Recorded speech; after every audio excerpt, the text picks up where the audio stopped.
Back to Ned Talk on 104.7 The Cave. A proud member of the Kansas City Chiefs radio network. You're listening to Ned Talk on 104.7 The Cave, KKLH, Marshfield, Springfield. I am Joe Westen, joined by Ned Reynolds and Josh Roberts, and here we are on a Saturday morning. Is this crazy or what? There will be crazier times this year, believe me, including 6:30 a.m. when the Chiefs play in Frankfurt, Germany. I'm not getting up for that. Right, I'm just you not doing have it. You have your contract with the Chiefs. I don't have a contract. No, you don't? If it is, it's written on toilet paper. Right. Used toilet paper. All right, here we are doing our thing because the Chiefs come up at noon today. They're playing at Arrowhead. Who are they playing today? Cleveland Browns. Cleveland Browns. Yep. Chiefs looked more Chief-like last week.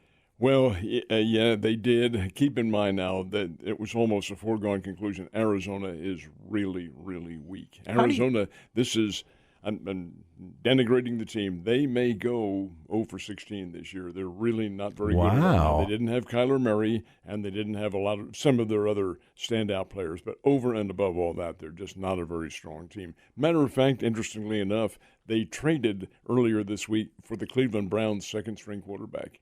And Really? Joshua Dobbs, yeah. Mm-hmm. Yeah. I would have watched the game. I did listen to it right here on 104.7 The Cave, but my frustration continues with this contract thing that is going on between DirecTV and our local TV affiliates. Come on, folks, work that out. You know, you're forcing people to streaming.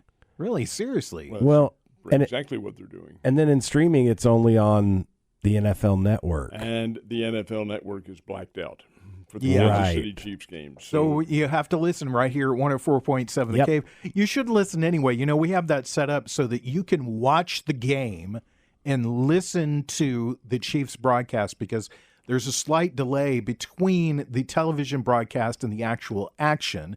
And we've got a delay on our broadcast so you can listen to the game on 104.7 The Cave and watch it on TV. So that's pretty cool. That is crazy mathematics right there. It is. We have a mad genius that works here. Oh, yeah. By the name of Corbin Campbell, who makes all of this possible for us. I mean, that you don't understand how crazy of a feat that is to be able to sync things like that. It's amazing. Yeah, it is. And then I know some people in the past that have done it before we added our delay, and they're like, well, I know what's going to happen before I see it on the TV, you know, interception, and they snapping the ball. So. Yeah. But you can do that, and we encourage you to do that so you can listen to Mitch Holtis and Dana Hughes do the game. I'm Joe Weston. As I mentioned earlier, this is Ned Talk. It's your local live sports talk show on 104.7 The Cave. It's brought to you by The Dive on Patton Street. They are downtown, and that's a great place to take in all the Chiefs games this season because they've got a great staff there that really took care of us when we did our Chiefs happy hour. So let me put my thoughts together here, Ned, because there's so many things to ask you and talk to you about. Did you watch or did you listen to the game at all, or what were your feelings on what happened afterwards? In regards to the Chiefs, game, the Chiefs, Chiefs in Arizona, I'm ignorant as to what happened. Well, I mean, I'm just saying, were you? No, I was doing a ball game. I could not. Didn't watch. Okay, what about you, Josh? Did you watch the game or take it in at all? No, I didn't. I was going to, but then I couldn't watch it. I didn't have the right channels. TV, like yeah. And so, I mean, I guess it turned out the way that we predicted. Sure. I mean, I said it was going to be 28-10, and it was actually 38-10, right? Mine was 34-17. Yeah, so I don't remember what crazy numbers I picked. You picked two, something to two. Two weird 37-2 or something like that. Yeah, probably closest to all of us. Yeah. The thing is, from what I've seen of highlights and post game stuff, it did turn out the way that we expected. I mean, the Chiefs looked solid, like we hope. And their opponent did not. Arizona. Like you said, Arizona is in disarray, and it almost looks like Arizona is doing the baseball-style fire sale at the beginning of the season. Like, we know we're not going to win, so let's just get rid of everybody. Well, they're always in a constant state of rebuilding under the Bidwill family, and that they always have been. That's one of their concepts. And occasionally they are good, but I don't perceive of them being very good this year at all. So that's not an accurate representation. But that brings up the argument, is any exhibition game? Yes. Oh, yeah, no, it's exactly. not. I mean, yeah, exactly. And that brings us to the third exhibition game of the season, which used to be one of the most interesting exhibition games of the year because you got to see what was the closest to the finished product. For a while. Right. And then you got to see, usually for a half. And now they don't really do that anymore because they've cut out that fourth regular season game. Except, Joe, that today you may see that with the Chiefs and the Browns because there is such a disparity between these games today and this weekend and opening day, which is 2 weeks away. Yeah. The Chiefs, for instance, played September the 7th, and you took today's August the 26th. That's a long gap. And Tuesday's the cut-down day. That's the mandatory cut-down day in the NFL. So I think in the Chiefs-Browns game, you'll see, I would suspect Mahomes will be out there for probably the better part of the first quarter. I think he may take a number of snaps. And the same with Deshaun Watson, because you want to keep your guys in at least in a rhythm in which they'll be able to manifest themselves for the opening game. And the running back, same thing. Same thing for the whole offensive team. I think they stay out there, same with the defense, for a quarter. Browns may play a little bit longer than that because they're looking at a few more players. Chiefs pretty much have their 53 players all set to go. There may be 1, 2, or 3 who are vying for a spot on the ball club, but again, that remains to be seen. But then after that, I think you'll see the guys getting their final shot at the NFL, and after this game, sayonara, guys. That's the way it shapes up. But that's the way you have the NFL with 3 games like this. Do you like the way this is set up? I'm a fan of the 3 games. I don't like the 4th game, but I think that they've reduced an awful lot of drama that was inherently built into the multiple cut-down days. In a sense, yeah, you put it that way, but they're looking at it from an altogether different perspective. And you say they eliminated the 4th and maybe the 5th exhibition games, and from a competitive standpoint or an audience standpoint, they have. But from a physical standpoint, they have not, because many of these teams are taking part in multi-team scrimmages during the course of the year. Philadelphia, Indianapolis had one this weekend. The Chiefs have theirs at least periodically during the training camp. It's a multi-team scrimmage, and that works, in a sense, the way the exhibition or the extra exhibition game. And you have to watch yourself carefully because injuries can happen. But those multi-team scrimmages are very effective, and you get to teach quite a bit. Interesting. It's been a fairly quiet off-season. It's been a fairly quiet training camp for the Chiefs, except for Chris Jones. I mean, that's the big story. And he has now said he is willing to hold out till week 8. And I think the Chiefs at this point have to even maybe entertain the idea of trading him. Well, I'm sure that's a factor. I think they probably have looked at that and say, do we really want to do that? They need Jones. And in a sense, he needs them. He alleges in his, they don't call it Twitter anymore, what is it? X. Okay, he alleges in X that he doesn't need the money, that he can sit out, and he's subtly hinted at week 8. Well, that's halfway through the season. My conjecture on that is if he did that, if he held true, would the Chiefs want him back at week 8? Would he be in condition enough to play the second half of the season? Would he be effective enough in their rhythm? Well, the second part of it's true because he would adhere himself to what they're doing defensively. But the first part of the conditioning, you can condition all you want as an individual. It ain't the same as when you're with a team. Nope. It's Ned Talk on 104.7 The Cave, your local live sports talk show, brought to you by The Dive. I'm Patton. Josh, your thoughts on Chris Jones? Well, I'm going to take the hardline stance. I think the Chiefs get rid of him. I mean, what he's doing, in my opinion, like if I was the GM, even of a different team, I would be thinking, okay, this guy thinks that he can wait out half a season and then still play and be effective. No, it never works that way. If he waits until week 8, it's going to be week 12 or 13 before he's back to game speed. And then what use are you getting out of him? So he is doing nothing but hurting his own future possibility of earning money by holding out right now. Well, we've seen this in the past with running backs. Yeah. And it's not been the best thing. Nope, it never works out the way they want. It's not going to work a thing. And I think maybe you could make a similar argument for a pass rusher, too, that half a season or sitting out an entire season does not benefit them in any way, shape, or form. Because if he comes back, say that he sits out half a season, and he comes back and he's ineffective, what's that do for his market value? And he'll be another year older. Yeah. He also will not be in condition. Yeah. I don't care, as I mentioned earlier. But you guys have to understand what bothers me about this whole thing. If he plays for the Chiefs, and I really think he will, although I would have thought it would have been before now, he gets $19 million. $19 million for playing this season. I don't give a damn who you are. That's a lot of money, a tremendous amount of money. So you're holding out for a contract that's going to pay you $31, $32, or even more than that, $1 million a year.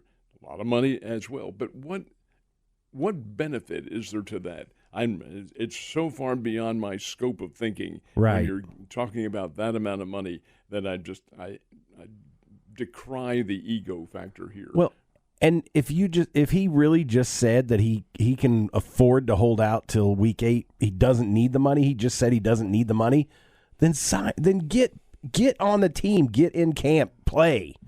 Yeah, what's that do for the rest of the guys that are trying to make the team? The young guys that are out there that are busting their butt right now, King Felix, Karlaftis. What's that do for those guys who are sitting there and they're trying to fill that void? And your team leader, one of your defensive leaders, Chris Jones, is saying, I don't need the money. So, but if you don't need the money, then why aren't you in camp? Right. If you don't need the money, why are you holding out for more money? Yeah, exactly. Because it's just an ego thing. It's a pride thing. What it is, it's ego. I'm making more than thus and such. What's the kid for the Rams' name? Who is Darnold. Darnold. I'm making more than he is, so that makes me the most highly valued alignment. And come on, people, it's a profession. You don't need all that ego boost. And all he's doing is making it harder for him to make the money he wants to make by taking this stance. If he had gotten into camp and busted his butt in camp and showed everybody that he is worth that money, then he would get that money. But right now, everybody's looking at him going, oh, this guy's a problem. And so somebody might take a chance on him next year, but he'll somebody, if he does go free agency, and he will, I don't think there's any question about that, and is not re-signed by the Chiefs, he'll get plenty of opportunities. Yeah, there'll be plenty of interest. At his money, though, at what he wants, that remains to be seen. I saw ridiculous. An interesting article in one of the things that I read throughout the week about what's going on in football, and somebody, all these armchair GMs supposed that it would be a nice trade to take Chris Jones and trade him to Tampa Bay for Mike Evans, because Mike Evans is holding out with Tampa Bay right now. And you're looking at a guy that, the Chiefs may look at it and go, okay, well, if we're going to win this year, we're going to need to win 62-55. So let's just amp up in the arms race. So, that's an interesting, intriguing opportunity. But, it's just one of those things, too, that there's all the money, the salary cap makes football really interesting, because all of these things have to fit exactly in the right spot to make everything work for a team going forward. I mean, at this point, the Chiefs could trade him for draft picks for next year. Good. That's possible. Mm-hmm. There are a lot of options on the trade. What the Chiefs have to be very careful of is how much they've made an offer to him. What it was, I'm guessing $27, $28 million a year.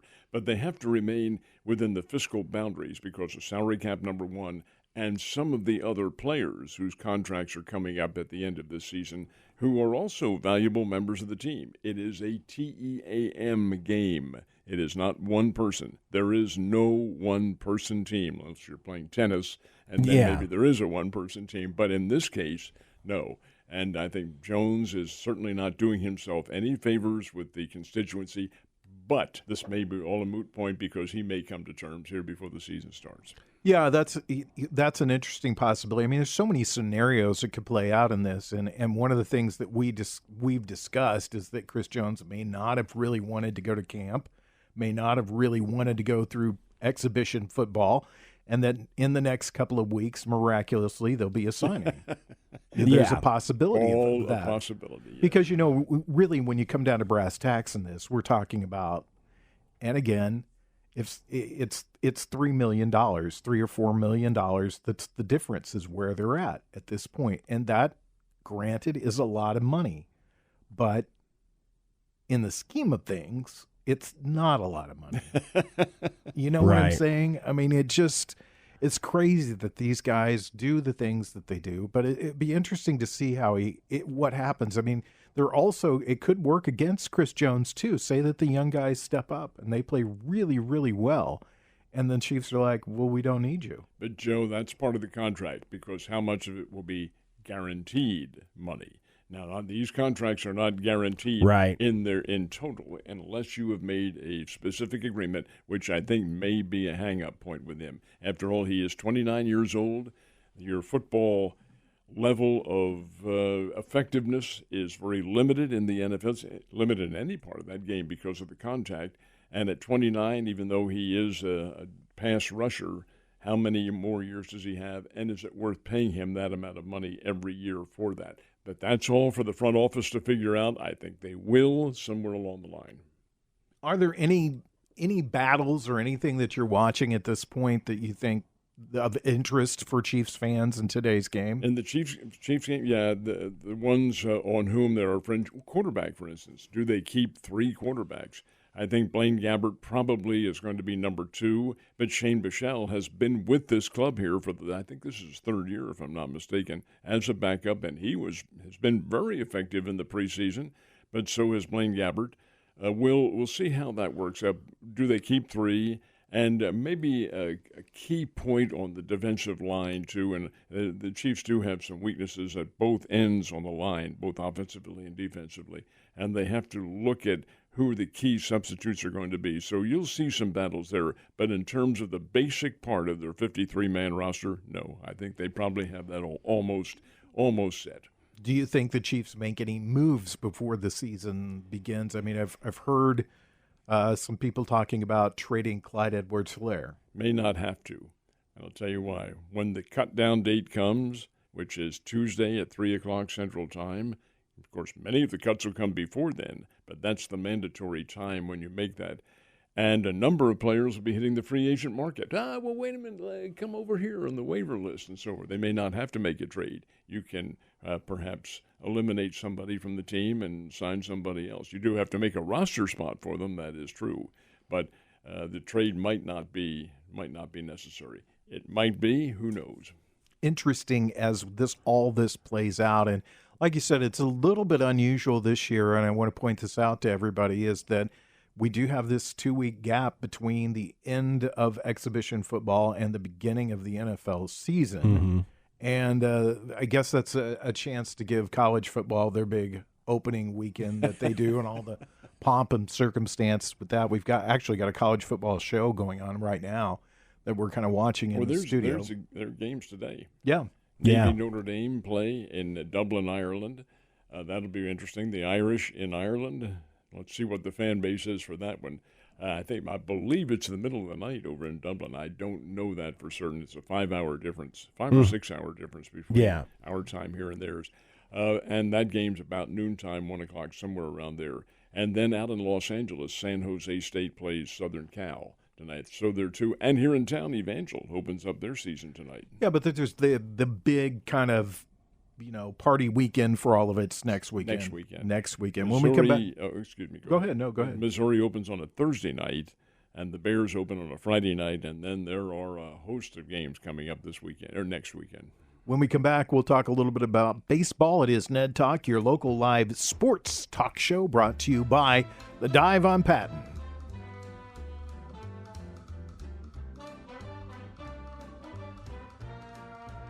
You're listening to Ned Talk on 104.7 The Cave, part of the Kansas City Chiefs radio network. Back to Ned Talk on 104.7 The Cave, a proud member of the Kansas City Chiefs radio network. Not too far away from the start of the Chiefs pregame show that is actually coming up at about 35 minutes. Joe Westen, Ned Reynolds, Josh Roberts, all hanging out with us, all doing our thing as we get ready for some more Chiefs football. Let's talk about baseball, though, for a minute. Let's talk. Let's just talk about baseball for a minute. Let's just do this because, our kind of we have all three different rooting interests. Ned is ostensibly the Cardinals guy, and then Josh is our Cubs guy, and I'm a Yankee fan, and the Cubs are the only good team out of that mix right now. What's going on with the Cardinals this last week? Well, they're in Philadelphia this weekend. They did get a win in Pittsburgh on an afternoon game played on Wednesday. In Philly, lost to the Phillies last night 7-2, and now it remains to be seen when they take the field tonight, they may have lost Arenado here for a while. He's having back spasms. And you have to think he'll probably sit out for a while if the back spasms are that significant because they're not in the running. Right. Cardinals are 17 games. This is unfathomable. 17 games under 500. They are approximately, I don't know official standings, but 15 and a half back. Is that what it is? 15 games out of first place. And this is with 34 games or less remaining. Well, they're not going to be a challenger. It's been gone for quite a while when they waved the white flag. What are they doing now? Well, trying to build talent. And I'll tell you what, folks. Now, this is maybe stretching things a little bit, but their second baseman of the future may be down here right now with the Springfield Cardinals, Thomas Saggese. What a terrific player. He only had 2 home runs last night, has 25 for the year, if I'm not mistaken. Wow. And this kid's a terrific player. Came over a couple weeks ago from the Texas Rangers in a trade for Jordan Montgomery. The Cardinals may have gotten the better deal on this one. But that's among the situations that the Cardinals face now. To build, you still have your corners. You have Goldschmidt and Arenado.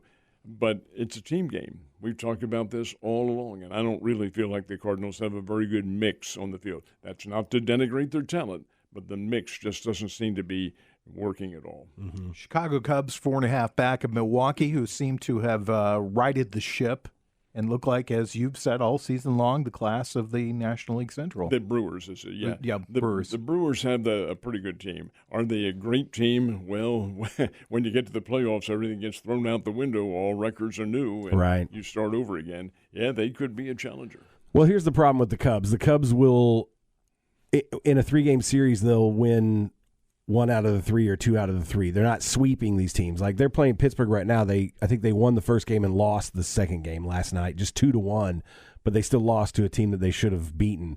And so if they want to gain that ground and get up there and contend against the Brewers, they've got to sweep these teams that are less talented than them, and they're not doing it. Now, just a couple of weeks. Well, let's see. The 1st of September is coming up next weekend, next Friday, and then you only have a limited number of games, 4 more weeks remaining. So while there's still time for some of these challengers to make their move, better make them right now. Yep. Well, the Cubs, I mean, they have a decent shot at the wild card, and that's kind of interesting because we talked earlier in the year about the possibility that the National League Central would only get the division winner in. Mm-hmm. But the disparity between the haves and the have-nots in the National League is greater than what it is in the American League. Now, keep in mind now that one of the second place teams that you're talking about will get in because it's 3 division winners and then the runner-up with the best record.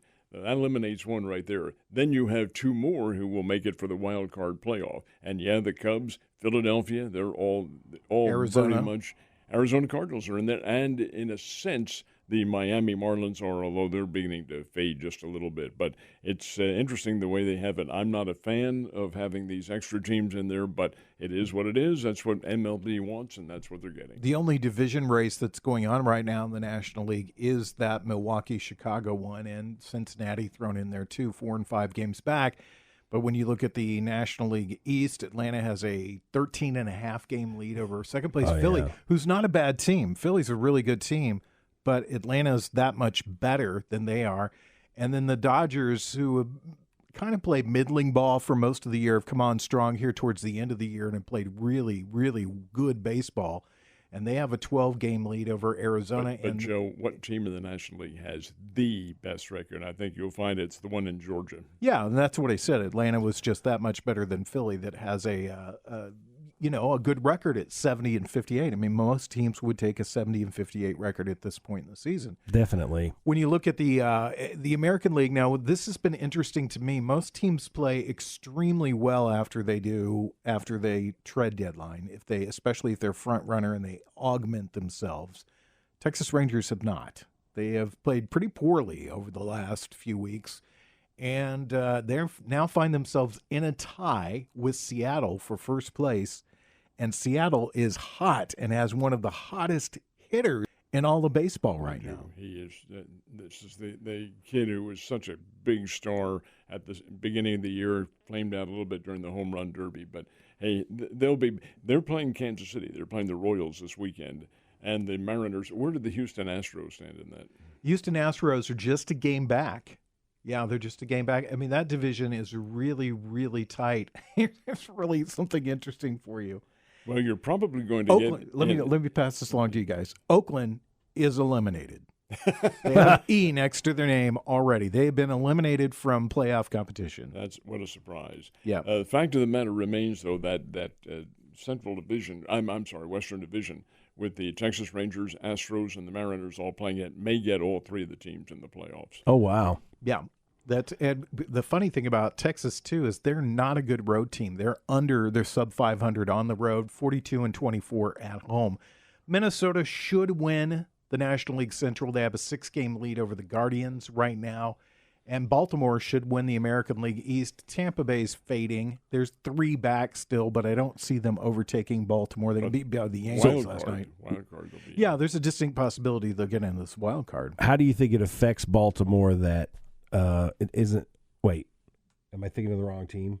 No, Baltimore's in front. Baltimore. Oh, no, I just read that Ohtani is hurt. But that's the Angels. That's the Angels. Yeah, it's the Angels, so sorry. No. And, the Angels stood pat. They kept Ohtani, and I don't blame them for that. I think that was a good move on their part because why would you trade somebody like that? But they weren't a good team. There was a lot of false hope at the trade deadline, and I think there's a lot of teams that are kicking themselves at this point that they didn't make deals. I think the statement that Artie Moreno, who owns the Los Angeles Angels, said, trade Ohtani? Trade my big man Mike Trout? Are you kidding? You can't trade them. Nobody will come to watch the games. And absolutely right.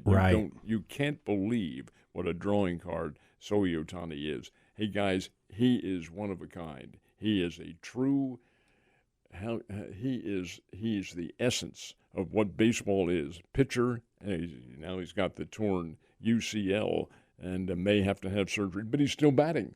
And he only has 44 home runs this year. Wow. This is a guy who pitches great, hits great. He is a two-way player. He's the reincarnation of Babe Ruth, which is what Babe Ruth would have been had they had circumstances like that where you could DH. But, hey, this guy's a great, great player. He does become a free agent at the end of the season if the Angels don't sign him, and they probably won't. He commands, even injured, he commands an awful lot of money, awful lot. Could be as much as $500,000 a year.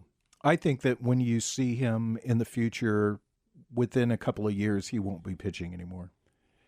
Probably, I have to agree with you.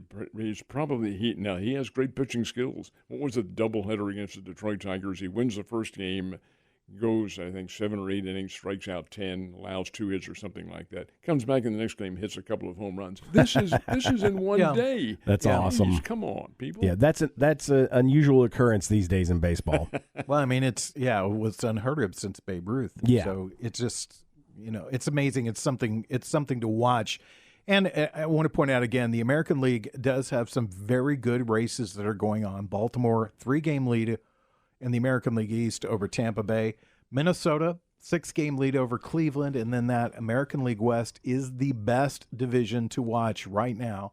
Texas and Seattle tied at the top of the league, and Houston with a 1-game back in that. And if you get a chance to watch J-Rod play, who's the guy that they were talking about. Rodriguez. At one point during this week, he was 17. He was 17 for 24. 17 for 24. A major league hitter. Wow. Hitting at that level. Not a fluke. His second year that he's done that now. This guy's another fine player. And there's some really good talent. A lot of interesting things to watch, and I I can't wait for the playoffs to begin because I think it's going to be really interesting. There'll be some new blood in this year with Baltimore if they can hang on and win the division. And then Atlanta, we can see if they're maybe going to build a dynasty out there. So well, Atlanta always has been. Would they win the National League East title for 11 straight years before somebody finally got them? Now they're right back again. They just keep reloading in Atlanta. The two teams to watch in the National League watch Cincinnati. They're going to come on. They may have been a little bit of an overachiever in terms of the maturity, but they're going to come on and be very good. They're a very, very good young team. I think Pittsburgh will begin to use its maturity factor. They were 20-9 at one time this year, and then did the plummeting. But hey, that's all part of the veteran angle of a lot of these pro teams. There are some really, really good young teams that are going to develop. Baseball is healthy. If you're watching, pay attention. When we come back, we'll talk about college football, and we may have a special guest. I don't know. We'll work on that. We'll effort during the break. It's Ned Talk on 104.7 The Cave, brought to you by The Dive. I'm Patton. You're listening to Ned Talk on 104.7 The Cave, part of the Kansas City Chiefs radio network. Back to Ned Talk on 104.7 The Cave, a proud member of the Kansas City Chiefs radio network. You know it's close to game time. Nick Fury shows up. He's got donuts, but does he bring donuts for anybody else? No, he does not. He sits in the other room eating those donuts and staring at us like a chipmunk. Not fair. Not fair at all. Mr. Reynolds could use a donut. That'd be all that he ate all day long. Ain't going to happen, boys. Ain't gonna happen. All right, well, Josh and I will fight over yours. That's right. Ned Talk, your local live sports talk show. We're 17 minutes away from the start of the Chiefs broadcast. Art Haynes, Dan Israel, Mitch Holtis, Dana Hughes, Josh Klingler, 17 other people. Right. Let's get you through the game. Ned said, let's talk about basketball. And my comment to you, Ned, is, does basketball ever stop? Well, quite literally, it does not, because, the NBA playoffs were right up into early June, and then, well, it did probably stop for a very brief time, but then they have the summer basketball leagues going on for the young, untested players out in Vegas. But now we have the World Cup this year, and the World Cup is now into its first round of competition, playing in Manila. And there are several cities involved, not just Manila. They're playing in the Philippines, I should say. But USA has the advantage of playing all their games at the, what they call it, the Mall of Asia, I think it is. And it's a huge arena that they built in Manila. And the USA will play all their games there. Opened up today with a 98-71 win over New Zealand. New Zealand actually gave the USA a pretty good little fight, because the American pros, the NBA pros, do have one fatal, I don't think it's going to be totally fatal, but a flaw on their team. They are not great outside shooters. They do have some. Austin Reeves from the Los Angeles Lakers, a good three-point shooter. Anthony Edwards from the Minnesota Timberwolves, also good three-point shooter. But the concept in American basketball is to drive that ball into the lane and power your way up underneath, and USA is pretty good at doing that. But when you get fenced off, and some of these other teams, Greece, France probably, certainly Canada, Canadian teams, almost all of the USA, all former collegiate All-Americans and NBA players. They're really good. It'll be a nice little challenge before it's all over. But 98-71 was the final today. And USA is picked to win the whole thing, right? Well, they are. They always are going to be, because you have an NBA team on there. Now, these are not. It's not LeBron James and not Steph Curry and some of the big names. They've chosen not to play. They may in the Olympics next year. It remains to be seen.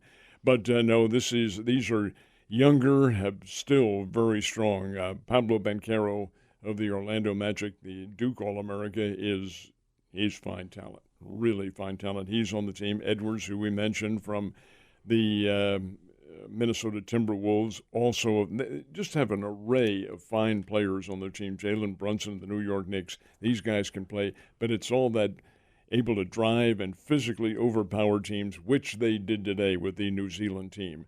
Monday they play Greece for the second time. Play Greece in the exhibition games, beat Greece 108-84, but the Greek team is pretty doggone good. And then they play Jordan, and it's not Michael Jordan they're playing; it's a Jordanian team. Huh. Should get out of the pool play and then get into your round of 16, where it's knockout round. What? Something is on TV? No, the green light. Oh, the phone's ringing. I have no idea who this is, so I'm not going to answer. I want to answer that right now.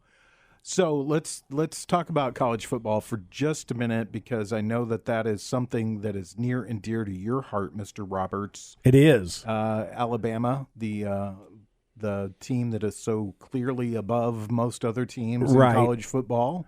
Well, the preseason rankings have them at 4. Georgia's number 1, Michigan's number 2, Ohio State is number 3, and Alabama's number 4. LSU's number 5. So there's your top 5 preseason rankings. 3 SEC teams and 2 Big Ten. Isn't that all that's left now? Pretty much.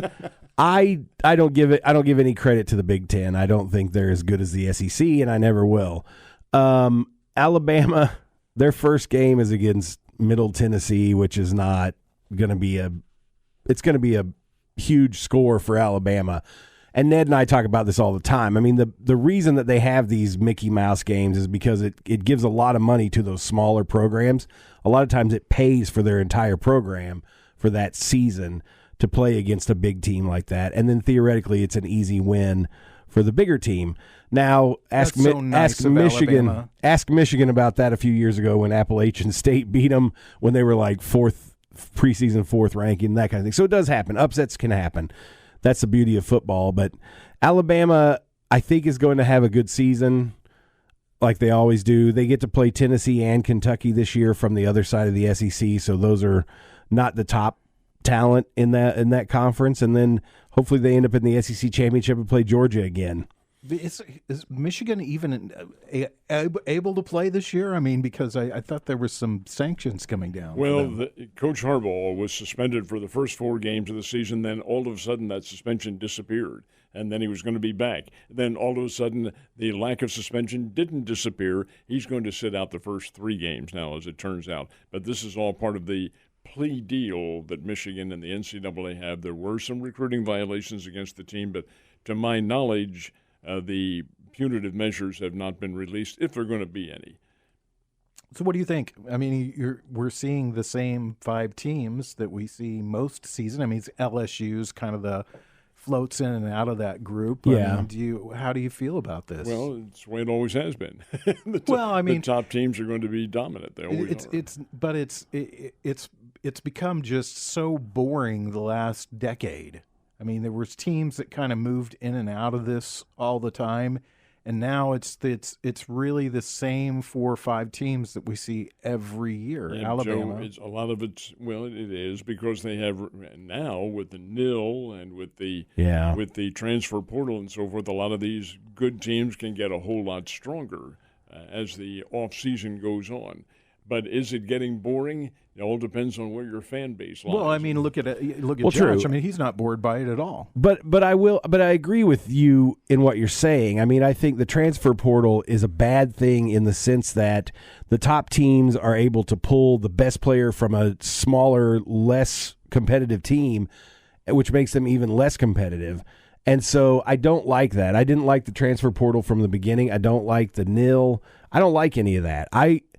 I think college football had this, and there's always going to be problems. There's always going to be violations, that kind of thing. It's been there forever. But I don't like the idea of it basically becoming a minor league NFL. Well, that's what it will be. And that when it gets down to what's going to ultimately happen, and that is the geographic amalgam of the top-level schools, it will be an NFL minor league. And in fact, it almost all is not right now with these guys getting paid. We'll debate just a statement that you made there for a second. Transfer portal is for players who want to leave. You can't tamper with them. Well, if you're caught doing that, then you're going to pay a very stiff penalty. But let's not be naive. Well, you can you make a phone call to a kid and say, "Hey, would you like to come over here?" No, you cannot do that. The kid has to make that decision on himself and tell the college ahead of time, "Hey, I'm thinking of going on the transfer portal." or make the move on his own. Right, but the thing is, he has to communicate with someone with the school he's going to at some point, right? Well, because let's say the best player. Let me give you a theoretical here. The best player at MSU decides he wants to play for Alabama, and he's good enough to play for Alabama. How does he do it? Alabama has to know he's on the transfer portal. He's got to go to that portal first of all and make his name available, and then every other school has a shot at him too. If he's made an arrangement with Alabama, they can't do it. That's illegal. That's tampering. Let's just call this the waiver wire because that's what it is. Exactly. Well, no, because well, in a sense, you could say, son, you're not going to be able to play for us this year, so you better make your own decision. Yeah, from that standpoint. But in many cases, these are players who have decided to enter for whatever reason. Sometimes they aren't good enough to play where they are. Yeah. Very true. All right, when we come back, we'll tell you our picks for today's game. It's Ned Talk, brought to you by The Dive on Patton Street, the best place to take in the Chiefs downtown all season long. You're listening to Ned Talk on 104.7 The Cave, part of the Kansas City Chiefs radio network. Back to Ned Talk on 104.7 The Cave, a proud member of the Kansas City Chiefs radio network. There is supposed to be some kind of crazy weather today. Usually I don't talk about the weather as we wrap up Ned Talk, but I do want to say that there is an extreme heat warning going on. 91 for a high today, should feel like 100, and then we may have some very severe storms this afternoon, so be careful about that.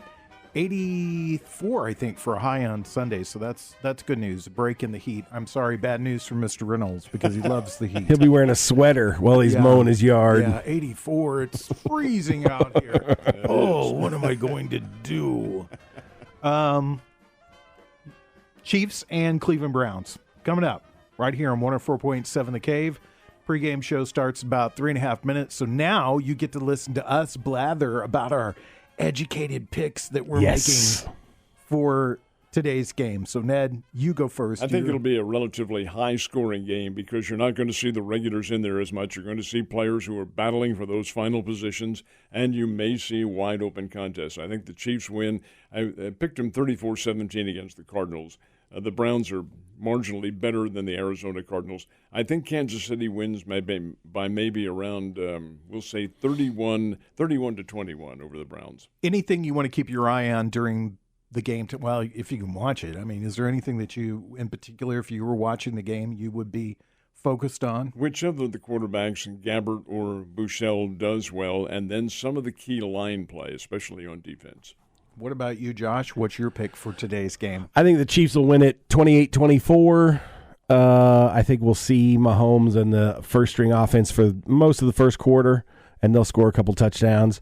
And then I always like to watch defense, especially the guys that are trying to make the team on defense, and especially right now with Chris Jones out. I want to see a defensive lineman step up and say, I can take this guy's spot.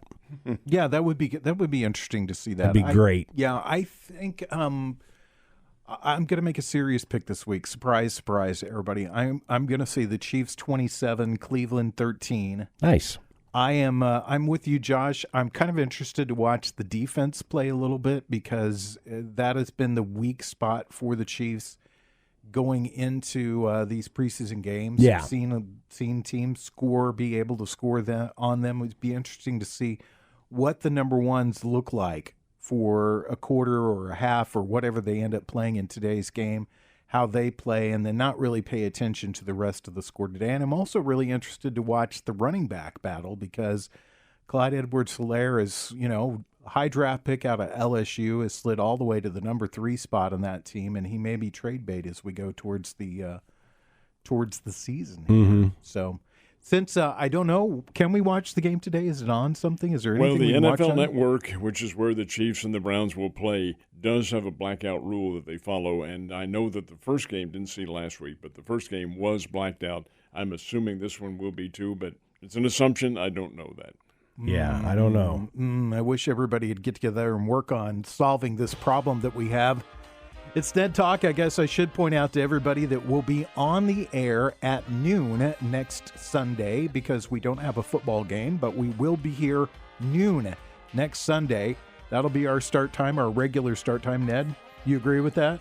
Fine with me. Okay. And now You looked up surprised. Our first football game, though, will be the following Thursday. That's right. We'll be on the air for Thursday for that. But next week it'll be a regular Ned Talk. Want to say thanks to Corbin Campbell, our mad genius, Brian Tyndall, the guy that runs all the money around here, and Mike Holmes, Mike the intern, who takes care of everything else for us. Nick Fury's coming up next. He'll take you through the game. It's Ned Talk on 104.7 The Cave. Listen to the podcast, please.